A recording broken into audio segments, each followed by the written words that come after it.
রাসূল সাল্লাল্লাহু আলাইহি ওয়াসাল্লাম বলেন যে আল্লাহর জন্য বিনয়ী হয়, নিচু হয়, আল্লাহ তাকে সম্মানিত করেন। বলেন আমরা সম্মানিত হতে চাই কি চাই না? রাসূল সাল্লাল্লাহু আলাইহি ওয়াসাল্লাম দোয়া করতেন, আল্লাহুম্মা জাআলনি সাবুরা ওয়া জাআলনি শাকুরা ওয়া জাআলনি ফি আইনি সগীরা ওয়া ফি আয়ুনিন নাসি কাবীরা। হে আল্লাহ, আপনি আমাকে শুকরগুজার বান্দা বানান। হে আল্লাহ, আপনি আমাকে ধৈর্যশীল বান্দা বানান।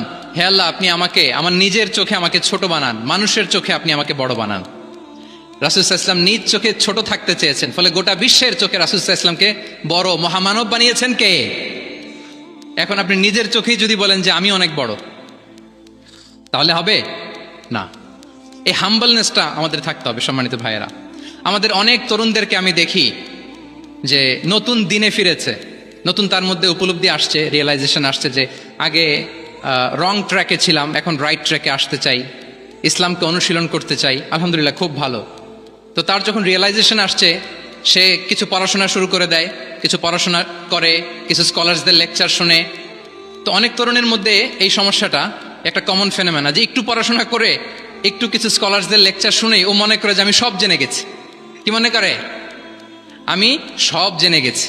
এরপরে এখানেই ক্ষান্ত হয় না, এরপরে সে ভুল ধরতে আরম্ভ করে স্কলার্সদের। সে বলে যে উনি এই ভুল করছে, উনি এই ভুল করছে, উনি ভ্রান্ত, উনি বাতেল। এরকম একটা কমন ফেনোমেনা আমাদের মধ্যে আছে না নাই বলেন? না, অ্যাবসলিউটলি রং। শিক্ষানবিশ যারা, তারা এটা করবে না। কিছুই শিখেননি আপনি।